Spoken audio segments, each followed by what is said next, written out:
I want to share you guys my snake plant in different varieties. Alam niyo ba guys na first time ko mag-alaga nito at grabe pala guys. Ang laki ng kanyang mga leaves. Ayan, babies lang yun pero ang laki na. Ito guys yung mga insenso. Alam niyo ba yung mga insenso? Yung nagpapausok tayo. Naglalagay din kasi ako guys sa labas ng bahay. Tinutusok ko lang siya sa mga paso. Ayan.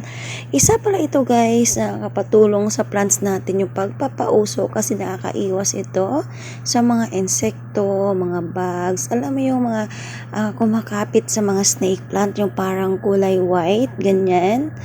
At tanggalin ko guys kasi propagate ko naman siya using mineral water at ilalagay ko ito sa aming dining table area. Dahil pala mahaba guys, puputulin ko lang kasi hindi siya kasya sa aking jar. Ang ganda talaga niya guys, sobra. So naisipan ko magparami nito kasi nga kita nyo naman babies lang siya pero mas malaki pa siya sa kanyang mother plant. Ayan guys, tatanggalin din natin to kasi i-repat natin para i-display naman doon sa gilid ng TV. Ayan. Si snake plant guys is nakakatulong din siyang magtanggal ng dumi ng hangin sa loob ng ating bahay. Yung soil na gamit ko guys is rice hull kaya medyo buhaghag siya. Pero kapag kayo nagtanggal nito guys, alalayan nyo baka maputol nga. Dahil ilang beses na rin ako nakaputol ng aking mga snake plant. So ang nangyari is walang roots, dahon lang, namatay. Kaya careful tayo lagi sa pagputol, kailangang alalay. Ayan, kitang-kita nyo guys, ang healthy ng kanyang roots. Ayan, so balik lang natin para lalo silang magkaroon pa ulit ng babies dahil ito nga yung mother plant. Diba guys, ang liit ng mother plant pero ang gaganda naman ng mga babies na binibigay niya. As in, ang laki ng leaves na magandang i-display sa loob ng ating bahay or gawin nating house plants. Ayan. Ang gagawin natin dito guys, mamaya ipapakita ko sa inyo.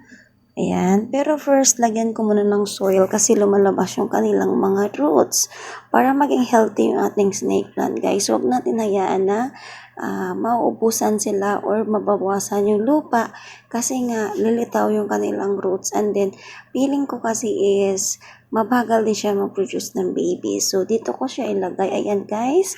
Sakto nga siya sa kanyang pot. So, kita nyo, guys. Grabe, no? Ang lapad na kanyang dahon. Ayan. Ang gamit yung soil again dito is more in rice hull. Ayan, guys. Ilagay lang natin dito.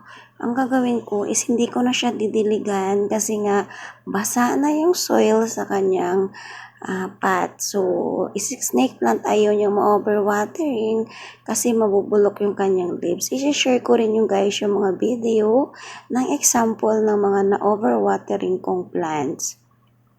Dagdagan lang natin to sure na kapag magdilig tayo, hindi bababa yung kanyang soil. So, ganun lang guys kadali. May pang-display na tayo ng plants sa ating loob ng bahay. Ang ganda nito guys. Kaya nagustuhan ko talaga siya kasi meron talaga ako nilalagay ng mga snake plant, ibang varieties nga lang. So ito na nga guys, tapos na ako mag-repat.